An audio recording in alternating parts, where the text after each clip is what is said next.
Hi, my name is Fall. I'm a student from Munich, currently studying at TUM, and I'm also the developer of the WhitePawn app.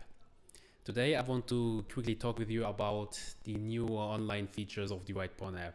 I reworked the whole online capabilities from ground up, so now it's pretty different than before. The new features are that you can add friends, you can be added by friends, and you can just invite friends to games directly in the WhitePawn app, and they will be notified. They can directly join the game, and it makes it much easier to play against friends. So first, if you can add friends, that means that the devices can be identified, right?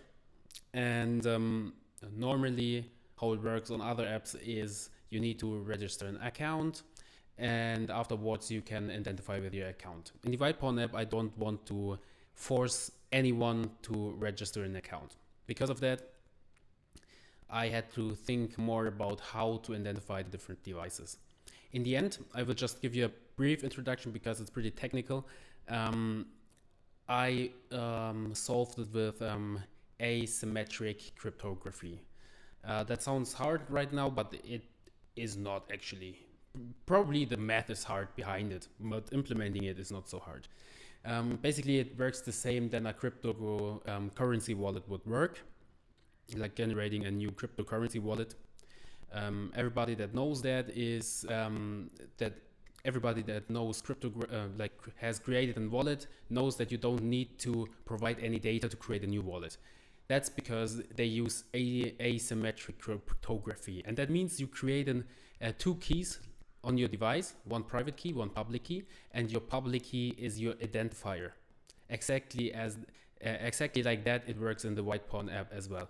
So you create two keys. You have a public key, which is your identifier, and you have a private key, which is stored secretly on your device. If you want to authenticate yourself, then you can sign a message with your private key, and then you send your opponent or the web server or where you want to authenticate, you send your message and your ID, and then the other person can verify your message with your ID. And with this simple mechanism, actually, you can authenticate on all devices without any registration, and you don't have to like give your personal data away, but you can still authenticate yourself. Yeah, that's as a short introduction into the technical side of the WhitePawn app, and now more to the useful side of the WhitePawn app. So you can add friends, you can play with them. I will show you a quick introduction after the short speech. Further, I think in the future probably there will be a point where I introduce accounts probably. So you will be able to register, but you will never be forced to register.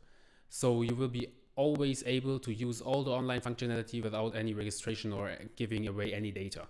But it makes sense to have an account if you want to synchronize different devices. For that, later on, probably there will be introduced an login feature where you can log in, create an account, synchronize different devices. But you don't have to synchronize your devices, so you will never have to create an account. With that said, yeah, let's take a quick look at it. And as always, have fun with chess, playing with or without the app, with board or without board. Just have fun, it's an awesome game. And now let's take a quick look at the feature. Hi, so today I want to just show you how the online features work. So I have my brother here, and yeah, we will show you how it works. We will play a quick game, and yes. So we both have the WhitePawn app installed, and yeah, we have both our devices and our chessboards, and we will play in game. This would also work over the internet, so he could sit somewhere totally different, and we could play over the internet on a real board.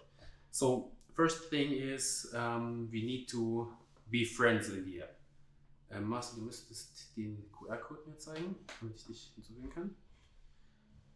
So, yes, genau, und dann Marcy klicken.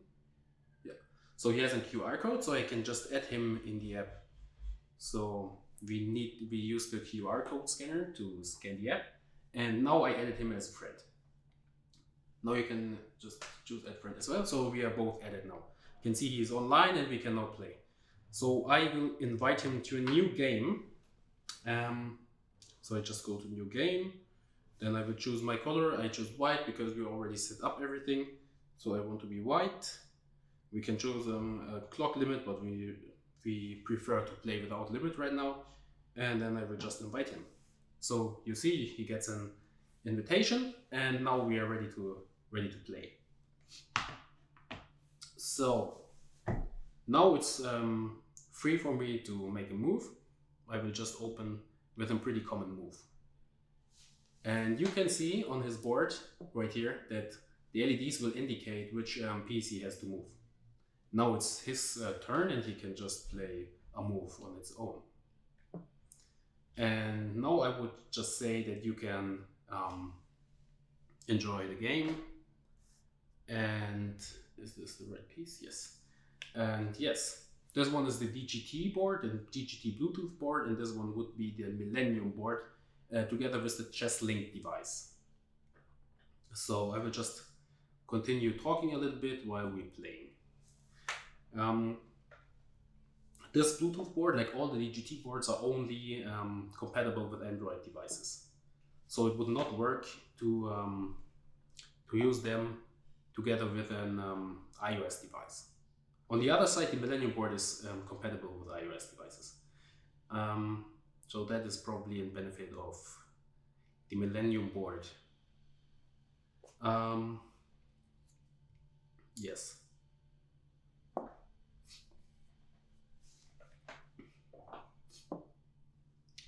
Another benefit of the Millennium board would be that you have LEDs. So you see that you get indicators on the LEDs, while here I have to look at the phone screen to see which move was performed. You could like connect to this board in chess clock, which would show you the last move. That would work.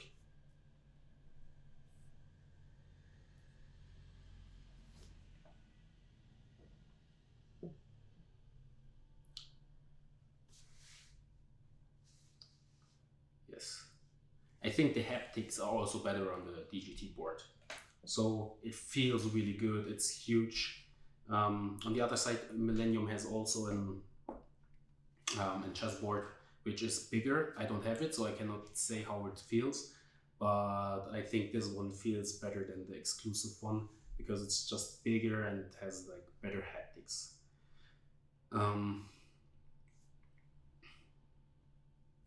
So let's see what we do here.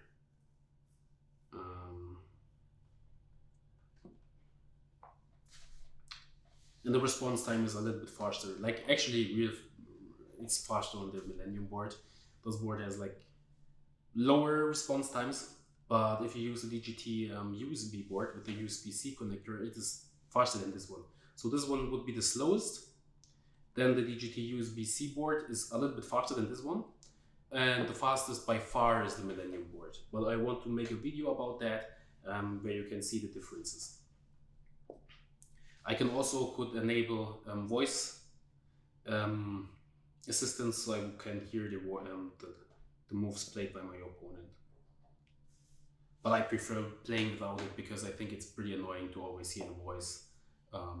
Yeah.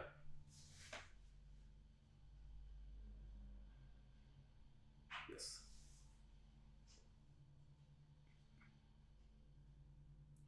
You can also make use of the chat feature, so you can write with your opponent.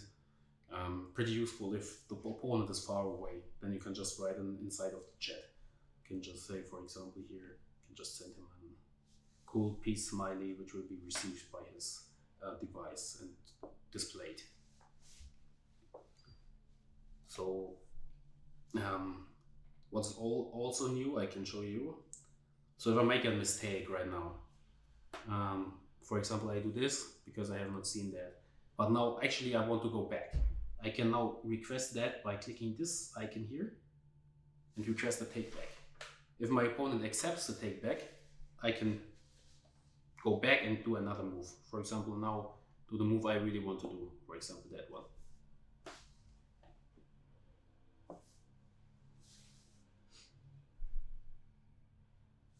So I think I and my brother will like play this game now till the end, but I will cut the video right now to not play too long. And I hope you have fun with the WhitePawn app. This online mode will be available this week. And yeah, have fun playing chess. And yes, that's it. Bye.